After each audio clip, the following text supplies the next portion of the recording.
Good morning, afternoon, and evenings to our listeners of in12d. We're on season 4, episode 35, and in the studio with me, I have my co-host, Susie Vaughn. Susie, welcome. Hey, Ramzi, how are you? It's me, Susie. I'm over here in a wild, wet, windy Ireland off the Atlantic, but staying dry. And I'm excited to be here, and I'm really looking forward to introducing our listeners and viewers to our guest for today, who's hailing from Atlanta, Georgia, and she's an author of many, many books. But ultimately, I think from getting to know her, she's ultimately a passionate storyteller, I would say. Our guest today is the author of The Art and Science of Wishing. And our title today is Cosmic Wish Experiments. And it's with none other than Brownell Landrum. Landrum, my God, I knew I was going to get that all muddled up. Excuse me, No Brownell worries. Landrum. Welcome, welcome. Thank you. Thank you. Very happy to be here. Nice to see you all, and looking forward to this conversation. Yeah, absolutely. Like I'm not sure what direction that this will take, but let's just start off with like, how did you decide to kind of make wishes and wishing your sort of main subject matter of your book, The Art and Science of Wishing? Like, how did that come about? Yeah, it's a very interesting experience because as you said, I'm a storyteller, right? So I want to make it clear from the beginning, I'm not a scientist. I am a storyteller. And so I was writing a novel. It's called A Love Story to the Universe. And in that novel, it's actually semi-autobiographical. And so I was writing this story, and it kind of came in 4 parts. And the most recent part 4, I started writing about a magical world, what I call upstairs, right? So how do wishes work in this kind of magical realism world? How are they sorted, granted? What is a wish? How is a wish different from a prayer or a goal? I had to answer these questions as I was doing what they call world building, right? When you're doing the novel writing. And then one night I'm listening to a lecture on neuroplasticity, and all of a sudden I was like, wait a minute, is there science in wishing? And so that led me into this like rabbit hole. I like to call it like this, game of scientific whack-a-mole, because like every time I looked up something else, there was another science and another science and another science. And that just kind of got so involved in that. So that's why I wrote the book, The Art and Science of Wishing. And in it, I cite over 70 different scientists from all kinds of points of view, because, most people don't realize every time you make a wish, you engage over a dozen different sciences. And that's a pretty mind-blowing thing when you're like, wait a minute, there's science in this thing that everybody does all over the world, and we've been doing since we were children. We just might not have known that there's science in it. And so the more you understand the science of it, the more you can, what I call, turn a wish into what I call a cosmic wish by applying the science. And then you bring more into your control, and you have more impact on your wishes and your outcome of your wishes. So that's kind of how it all kind of evolved. Cool. Ramzi. Okay, so let me ask you a question. A wish is something that a person basically needs or wants. So how that gets translated into a return of the things that he's looking for. So basically, from an energetic point of view, if I'm looking at it from my point of view, it's an energy that I exert outward. Right. And I'm kind of expecting, hey, a payback somehow. Right. So how does that work? There's a lot of elements within that. And so, I think it is something that we generally, when we think of wishing, is just like, oh, it's 11/11, so I'm going to make a wish, or I've got candles on the birthday cake, I'm going to make a wish, or a coin in a fountain, or whatever. And so we kind of think, and sometimes we'll think, okay, if I've got 1 minute to make that wish, how many wishes can I make? Or I'm going to make it and then I'm going to let it go. And the interesting thing about the science of it, and when you're talking about the energy of it, I think that's also fascinating, because one of the things I love about the whole idea of wishing is you can be extremely religious or extremely non-religious and scientific, and it's still going to satisfy you. Because if you're very religious, you can think about when you're making that wish, are you collaborating with another consciousness, right? Or you can think about it from a scientific standpoint and quantum physics, and are you tapping into an energy that's bringing energy back to you? Or you can be a biologist or a neuroscientist and no, your brain has to activate something, and that's what activates in your consciousness so that you become more aware of the solutions to your wish. So there's so many fun ways to look at it, depending on what perspective you want. And then you talked about wants versus needs, which we can get into as well. But there's a lot of elements of that, like how to make your wish more effective using science, and how to make it more tuned to what you need versus what you want. So there's a lot of fun elements to it. And wishing is fun. That's one of the things that we love about it, right? It's fun. So absolutely. Yeah. Oh, sorry. I just want to continue on the same topic. Yeah. What's the difference between a wish and a want? Okay. I thought you were going to ask a wish, prayer, and a goal, because can I start with that, and then I'll Sure. Just because I kind of set that up, and I know somebody might be listening, go, well, wait a minute, I want to know the difference wish, prayer, and a goal. And it kind of helps to set the foundation to answer your question. Is generally a goal is something in your control. Like, I want to lose 10 pounds, or I want to run a marathon, or I want to get this kind of job.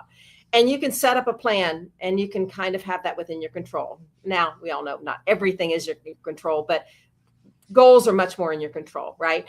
And then there's the prayer is when it's something completely out of your control, right? You just like, there's nothing I can do about this. I'm just going to release it and pray and hope that whatever this is happens. And wishes occupy a beautiful middle ground between prayers and goals, right? And so that there is an element of what I call cosmic collaboration with a higher power, with that other energy that I just mentioned. And there is also a way to get some of that outcome more in your control. So back to your question, as far as a wish versus a want, obviously wants are a key component, right? In fact, I have a really interesting grid in the book, where if you can kind of imagine a 4-square grid and 2 columns, 2 rows, the first column is want, the second column is don't want, the first row is have, and the next row is don't have. So you've got 4 squares, right? One is the things you want that you have. Then there's the things you don't want that you have. Then there's the things you want but you don't have. And then there's the things you don't want and don't have. So looking at those wants, generally a wish falls in that category, the things you want that you don't have, right? That's usually where that world is. And it's also important, though, as I'm sure you both probably know, right, to appreciate the things in that want and have category too, because the more you appreciate what you have, the more message you're giving to your brain, your spirit, your whatever, your subconscious, your, whatever outside world that you might consider out there, the more you're reinforcing the things that you want, and the more you're able to visualize what you want by looking at what you have and appreciate, right? And you can build on that. It's the broaden and build effect, if you know that aspect of psychology, right? That you just take this, but you're actually able to multiply it because you focus on it. But it's also important to look at wants versus needs. And I don't know if you want me to get into that or not, but I'll kind of let you take the questions from here. No, I'm fine with it. Let's see. What's the difference between you put in the needs now? So I'm like intrigued. Go ahead. Okay. Well, let's. I'm assuming you both know Star Wars, right? Yeah. Well, I do. Okay. Okay. So what did Luke want at the beginning of Star Wars? The very beginning. God, that was like the original. That was a long time ago. Well, I know I'm putting words in your. Well, if you might remember the movie, and some of the listeners might, but basically, he just wanted to go have adventures with his friends, right? Yeah, true. Movies, he just wanted adventures with his friends. But what he needed was to find his purpose. Right? Big difference, right? So, and then I don't know, this one is more obscure, but there's a movie called Legally Blonde. I don't know if either of you have seen that movie. Yeah. Well, Yeah. at the beginning of that movie, she wants to marry Warner, right? That's like her mission. I'm going to marry Warner. That's what I want, right? But that's not what she needed, right? She needed to learn to stand on her own 2 feet and find her own power. So True. that's when you're looking at that. And as a storyteller, it's a really fun thing for us as storytellers, because that's the best way to craft a story, is to figure out what your character wants, but then also maybe guide them along the path toward more what they need than what they say they want at the beginning, because they're going to grow and mature and evolve and get more daring as they go through their challenges. I wrote a book last year called The Hero's Playbook. So if you know the hero's journey, then it talks about all those, tests and allies and enemies and all those challenges you go through to become the person that you're supposed to be at the end, to become the hero, right? So does that make sense, though, the wants versus needs now? Absolutely. Yeah, absolutely. Very nicely put as well, Brownell. What I'm really interested is in the kind of personal story, your personal story, like who is the author of these books? Who is the storyteller that is sharing all of her research? Because you've obviously put a lot of time and depth into researching for your books. And like, how does it show up in your own life personally? Like, are you somebody who's wishing, all the time? Are you more cosmic wisher now, more about the collective? Like, how does it shape your personal experience? Yeah, that's a really interesting question, and there's a lot of kind of ways to approach it, right? As I mentioned, this started because I was writing a semi-autobiographical novel.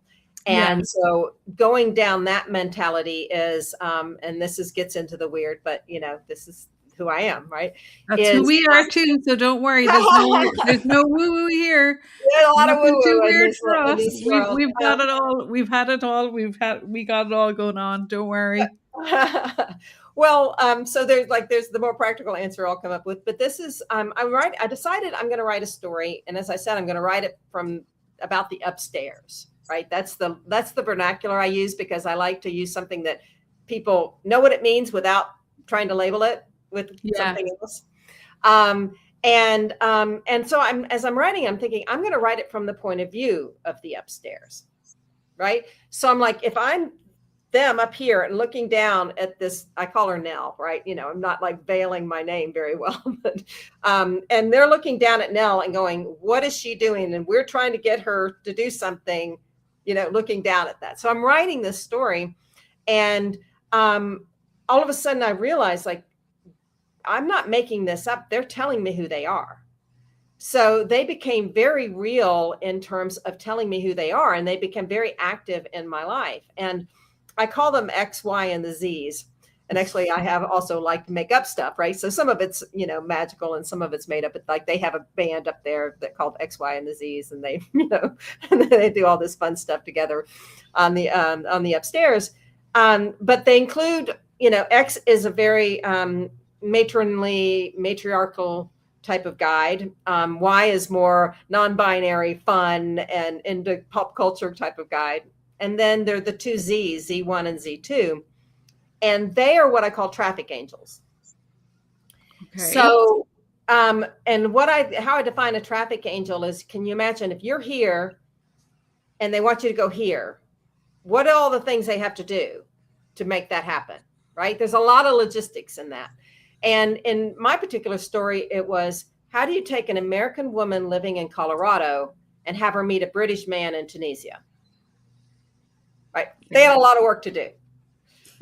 So they're looking at humans who have free will, who can muck up the things that they're trying to do. But that's where the story came. So that's why I was starting to write this and getting this kind of experience and this exposure to them. And they became very real in my life, and I could hear their guidance, and I could know that if I'm doing the things they want me to do, I was feeling good. And if I wasn't, I wasn't. And then when I was writing part 4, it had to do with some wishing that I was doing. And I don't want to spoil the book too much, but it was about what I was doing in the story, in life, but also projecting into the story, it was creating a crisis upstairs in the wishing realm. I call it Estrella.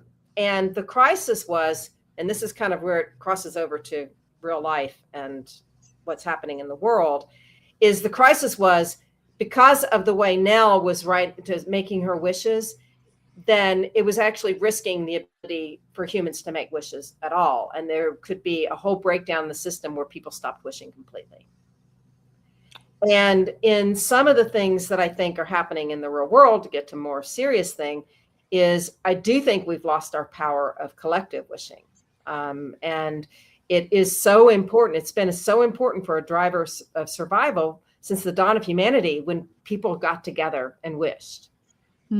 And so I'm writing it like this crisis upstairs and writing these sub stories where maybe this happened before and that was during the Black Plague and, all these other little fun nuances to it, but also looking at this world going, what would happen if we brought that back, right? What if we could start wishing together? And what could we do? Because are you familiar with the David Hawkins research? Do you know him, The Power versus Force? Where he talks, you may have seen different versions of it because he's not the only one, but basically it says energy, has different levels, and there's the very highest level of love and all that, and then there's the lowest levels. And I feel like there's a lot of us going through an experience where feel like we're being forced into those lower levels of despair and anger. And I think that what we need to do is we need to rise above that, because that's easy to control us when we're down here. But when we're up here, that's when we can start making things happen. So that's part of it is like, wait a minute, what if we could bring this together and we could add these cool sciences where we repeat it and we know wants versus needs, and we, kind of start looking at these differences. How can we do this together? And so that's what the Cosmic Wish Experiment is about, is trying to create what I call wish circles to do that. So that's a long answer to a short question, but I'm guessing that's what you wanted. I don't know. I hope. No, it is. It is. It's an interesting to see how your journey, like, if you were like, I'm always a bit confused when things are semi-autobiographical, because you never know what part is the reality and what part is the fantasy, And so, you're kind of out on a limb a little bit, I think, with that. But I think everybody that's listening to this can relate to a certain degree that sometimes something in the unseen realms, let's say, is nudging us forward, or we're waking up with these knowings, or you just have a feeling about something that you're supposed to go somewhere, or you're meant to go to a different country, or you're supposed to, leave a job or whatever, and we don't fully have a plan, but we're kind of following those nudges anyway. And like you said, sometimes I don't think it's always just going well when you're following what they want. I think sometimes following what they want, like in relation to your traffic angels, can be very uncomfortable, and it can be a really difficult place to find yourself. You know what I mean? Because you're out on a limb in the unknown territory or something beyond your comfort zone or something like that. So is that where the wish comes in then? Is that where I'm out on a limb?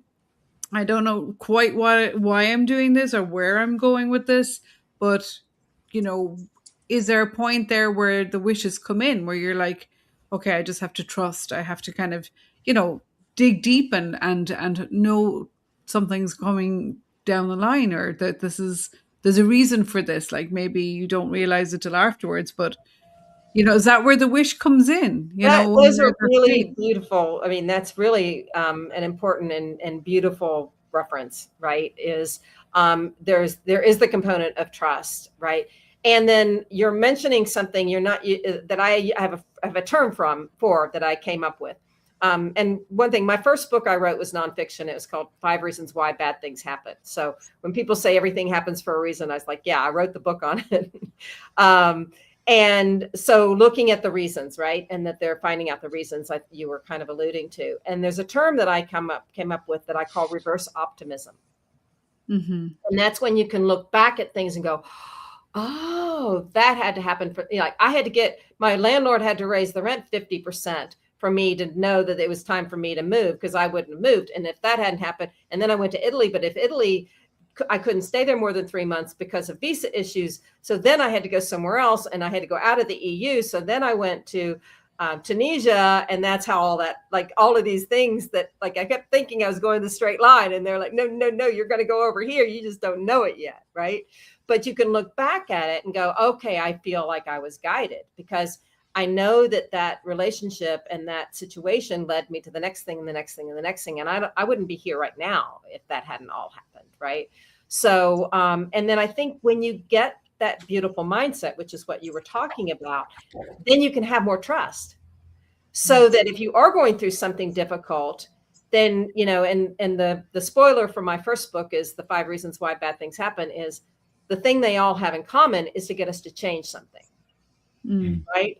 So it's trying to nudge us down a path. Sometimes it's like whacking us to the side to get us to go a certain way. But if you are able to look back and go, okay, this is this, it creates, Albert Bandura is one of my favorite psychology experts. I don't know if you know much about him, but he talked about self-efficacy. And I'll tell you a little story. Do you know the book When Bad Things Happen to Good People? Are you familiar with it? I've heard of it. I don't think I've read it, but I've heard the title. Yeah, it's it was 80s, I think, was when it came out, and it was written by Rabbi Harold Kushner. And Rabbi Kushner read my book, but his response when he came back from it was, "You think things happen for a reason, and I think it's random. So, like, this is this divide that we have." And I was like, "Wow, you know, how can a spiritual person think it's random?" Like that kind of blew my mind. And that got me into looking into Bandura's research.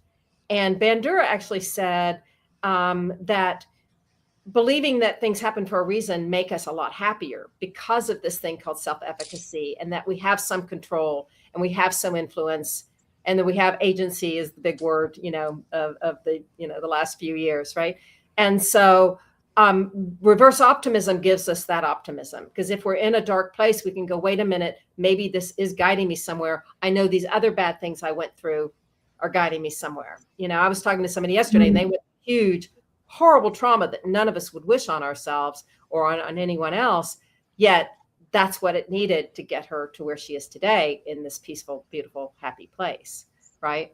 So, and it's a long answer to, you know, a shorter question, but I think that's a really powerful way to look at it. And so in my book, I talk about the 4 responses to a wish.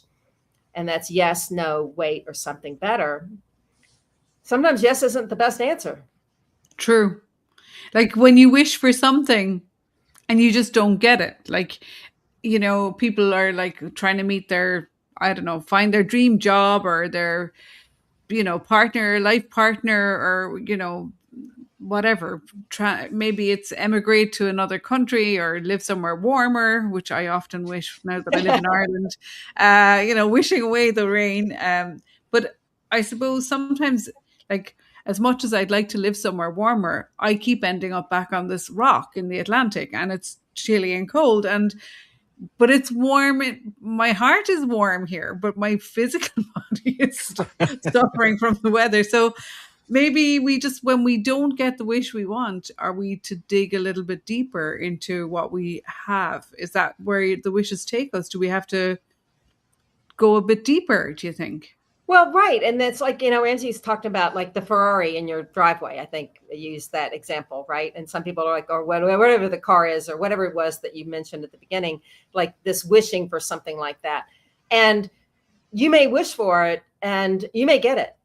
And then you might be getting it for what they call extrinsic motivation, which is what somebody else thinks of you, right? As opposed to what you really want for yourself. And then all of a sudden your neighbor gets a nicer model. Then your thrill isn't there anymore. So you got what you wanted, but is that really what really is going to make you happy? So the more you get clarity on, you know, like you said, the heart, right? What feeds your heart? And where do you really belong, and what makes you happy? So, you know, it is that knowledge that you can release some of the outcome. I mean, there's Snyder's hope theory that I love, which says, you know, there's 2 aspects of hope.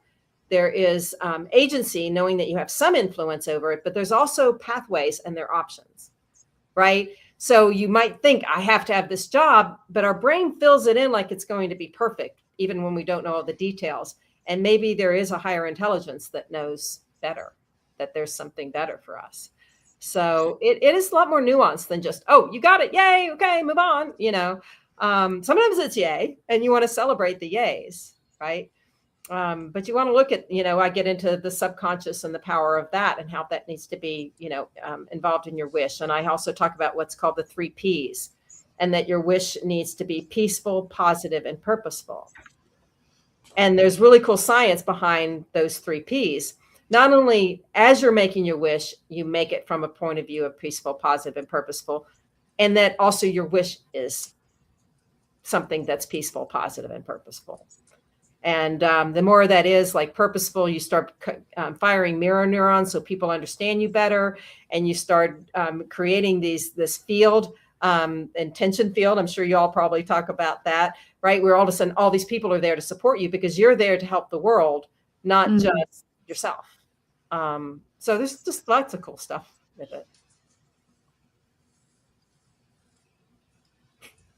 Listen, I was listening to everything that you said, and it reminded me of a book I read a long time ago, the Think and Grow Rich. Yes. It didn't have the sciences you're talking about, but it had similar things to what you bring out, but on a more advanced or scientific today than it was back in the early 20th century. Right. Has that book influenced your way of looking at wishes, or that you looked at afterwards, or how did that affect your trajectory? Well, for me, myself, I read it ages ago, right? Like a lot of people, and I think I probably reread it a few times. And there's also the one about the subconscious mind that I can't remember the author of that, but that was really big at the same kind of time, right?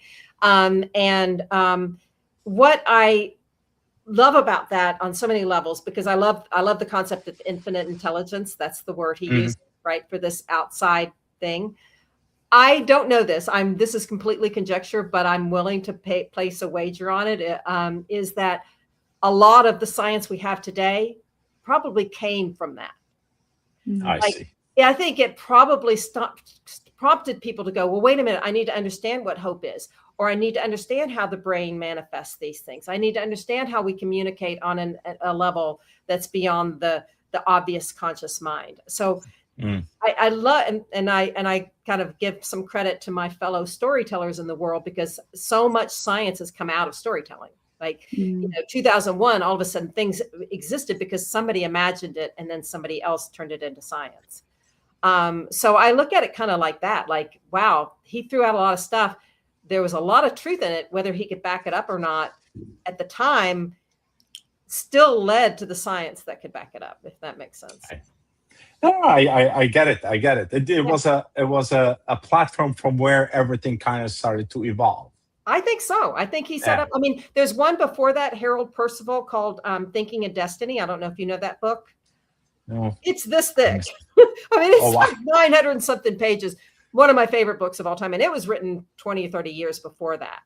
And it is really, really mind blowing when it comes to that kind of stuff. So, there are some precursors, along the way that probably led to that, but he simplified it. I mean, that's what Napoleon Hill did, right? Is he made it so like we can all read this and we understand. And there are ways, and I even have a chapter in the book about like the problems and pitfalls of wishing, because there can be an extreme on the other end, which is, oh, you just think it and it's going to happen. And now you're going to get this thing. And if you didn't get it, that means you didn't think about it well enough or hard enough or good enough or da-da-da-da-da. Like, wait a minute. I just told you that maybe not getting it is better than getting it sometimes. So let's give some grace and some freedom to the universe to doing what's right, and not just forcing ourselves to think, toxic positivity and, oh, you thought one bad thought and that just sabotaged everything. Like, there's more to it than that, right? There's more love and grace in it than that. Well, there has to be inner transformation. There has to be. It's not just as simple as wishing for a Ferrari in the drive. There has to be reflection. Surely there has to be, just digesting it or feeling into where is the wish coming from. Like you said, what really is the core need here, or the desire, or whatever. But something I'm really interested in, maybe you've covered this in your research, is because you were saying to me before that like for a long time, cultures have a tradition, let's say, of wishing. You know, it's more of a ritual from an older culture, let's say. You know, can you speak to that a little bit, just to inform me, because I don't know a whole lot about that. Yeah, I mean, it's you know, I cover it to some degree in the book, but every culture has kind of a different things, but the communities would get together and they would have some sort of collective ceremony.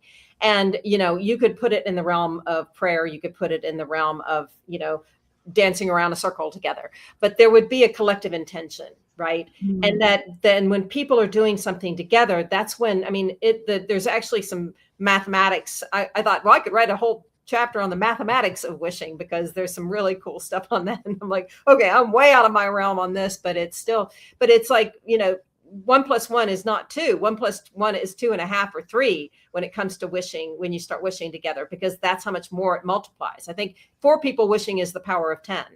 So there's a really interesting formula for how doing that together works. And I also have in the appendix 50 different wishing rituals from around the world. So there's different rituals, like Brazil. Well, you're in Peru right now, Ramzi. So, you know, not too far from Brazil, or at least from our point of view. But they have a thing on New Year's where you jump 7 waves and make your wish. So that, you know, so you go to the beach and you jump 7 waves, and that's a ritual within a particular community. And how lovely that is. Like, everybody's going to the beach. They're not wishing the same wish necessarily, but they're at least involved in a belief. And, you know, like, I kind of like to say, like, okay, Joan of Arc had a vision, you know, Gandhi had a mantra, Martin Luther King had a dream. You know, that's not that different. Like, what if today we had a collective wish and be doing it together, and we could apply some science to it to even multiply it more, right?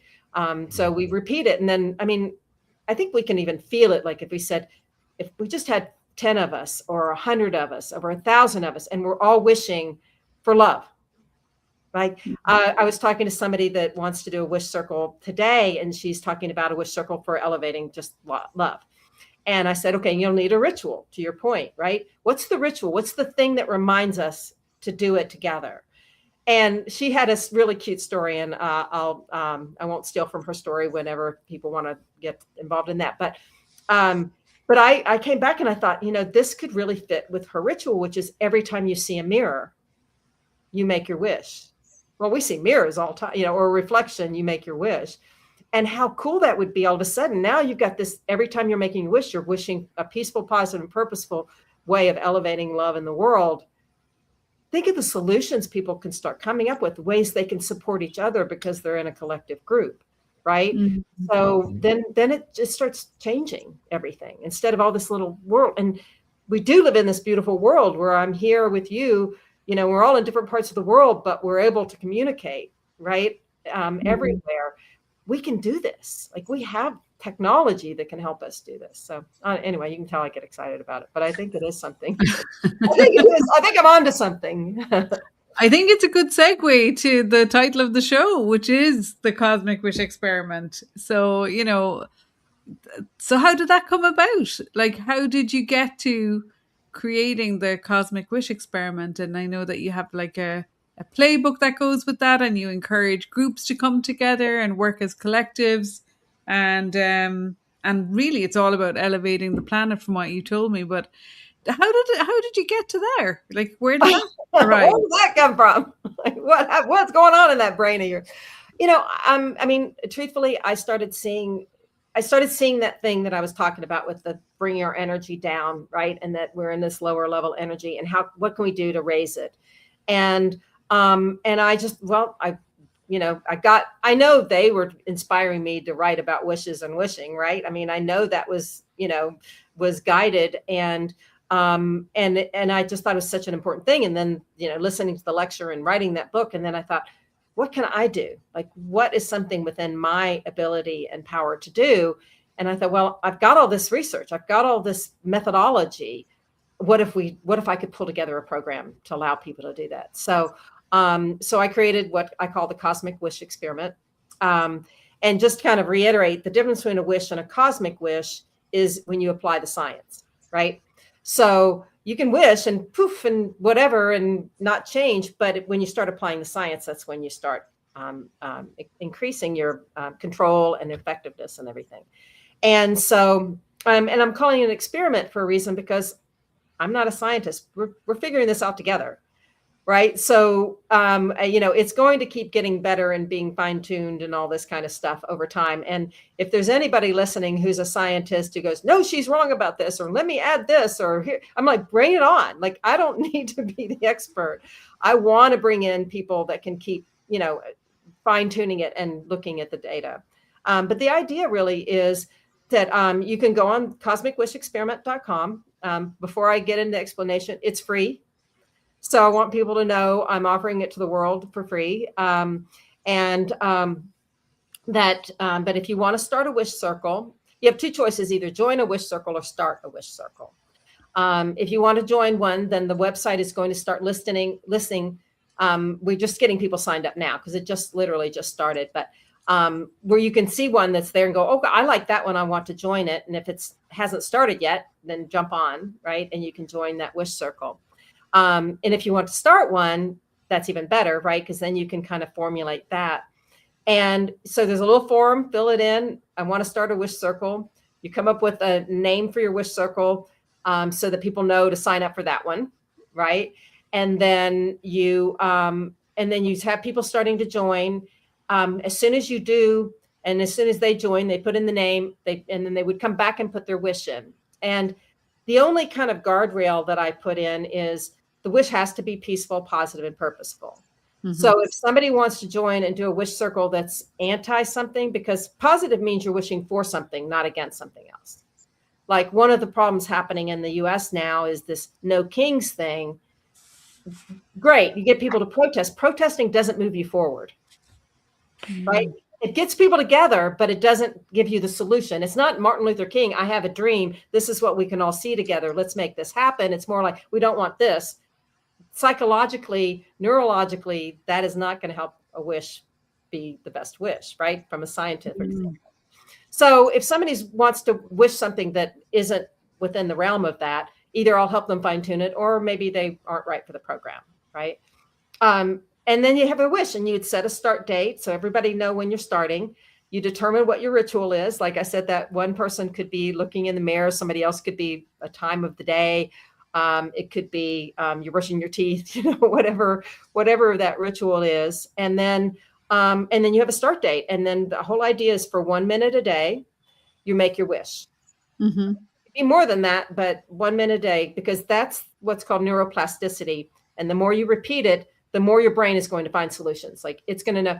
And if you're looking at it from a spiritual standpoint, it means the upstairs is going to go, okay, he or she, they really want this. Like, this isn't just a whimsical, I'll throw it out there and then tomorrow I'll change my mind. This person really wants this. And then there's a playbook that takes you through the 8 weeks, and it's about 15 minutes a week with activities that are super fun. Like kids can do it. In fact, I have somebody doing one for animals and loving animals, and he's bringing in his son to bring in the other kids to do the wish circles, which I think is so beautiful and lovely. And so the activities are really fun, but one of them is that grid that I mentioned, I call it the motivation matrix. And so it helps you kind of fine tune your wish as you go along. And then by the end, then that's what we're going to see, what results people got, what people did differently. I mean, it could be children wishing for peace in Ukraine, and maybe they start writing letters to Putin, and maybe that influences what's happening over there. I mean, I don't know what's possible until we try to see what we can do together. And there's going to be bigger and better ideas than I can come up with, What is the time frame? Like, is there a duration? Obviously, there was a beginning, there's the ritual and what you're doing in the middle. Like, so do you set a sort of a time frame for individual groups with different wishes, or how does that work? 8 weeks and that's because of the science. The neuroplasticity says it's an 8-week process. So it's 1 minute a day and 15 or 20 minutes a week. And all of the stuff, there's a free playbook you can download. There's videos to train you on how to do the activities, even though they're pretty self-explanatory. There's bonus activities, there's points, there's teddy bears with make a cosmic wish, there's all the little, point system and gaming and bonuses and, because one thing that's super important and one of the things that's beautiful about wishing is that it's inherently fun. And I'm sure you know enough about like how the subconscious mind works and the subconscious, when I first wrote my first book and I realized the subconscious was the body, and then all of a sudden it's like, wait a minute, that part of you wants it to be fun. If it's going to be fun, your subconscious is going to do it. And if it's not fun, your subconscious might be fighting with you on it, right? And there's no point in doing something that's not fun. So, 1 minute a day. And I had somebody say, well, I don't think I can do a minute a day. I was like, well, then you're not going to change the world. I mean, I don't know what else I can say, but that's the price it takes. And the more people wishing together and the more they're supporting each other and the more they build a community around it, the bigger and better it'll be. Yeah. Yeah. And how can they support your project? Yeah. Well, again, just sign up. And I mean, if people want to buy my book, love it. I thank you. I appreciate it. But that's completely optional. You don't have to. I mean, you'll learn more about the science and things like that if you do. But that's not required. So the rest of it's free. You just go in there, sign up, and you get an automatic response. Then you can start building your group. And then I just want to be there to support people because I want to be able to share on social media. Here are the groups we've got. Here's this one going to start this day. Here's what this wish is and that wish is, and just start seeing it build. So, I guess that's the answer. The sky's the limit, I reckon, with those wishes. And I love that it's cosmic, you know what I mean? That it really like keeps it wide open, and as you said, it'll kind of take its own kind of course, I would imagine, you know what I mean, once you kind of launch it fully. That's right. That's right. And there are going to be people smarter than I am and better sciences and all that than I am and better idea people that are going to make it better. And, the idea of the word cosmic, if you look up cosmic in the dictionary in Merriam-Webster, it's a really beautiful word because it's got three parts of the definition. The first one is it's universal. Mm-hmm. It means the universe. The second is it ventures into the spiritual or metaphysical. And the third part is that it's comprehensive. And so that just felt like the right word to say, this is how you use science to get all these things and pull it all together. And that's why it's a cosmic wish experiment. I think that's a beautiful place to leave it for today. Wow. You're truly the cosmic girl, Brownell. You've been a great guest, really inspirational. We have the links below. There'll be the bio and how to get in contact with you and on your social media platforms as well underneath this episode. So from all of us here at in12d, thank you for taking the time out today and joining us. Thank you for having me. It's been a blast. Thank you. And thank you to all our listeners. And we'll see you next week, hopefully.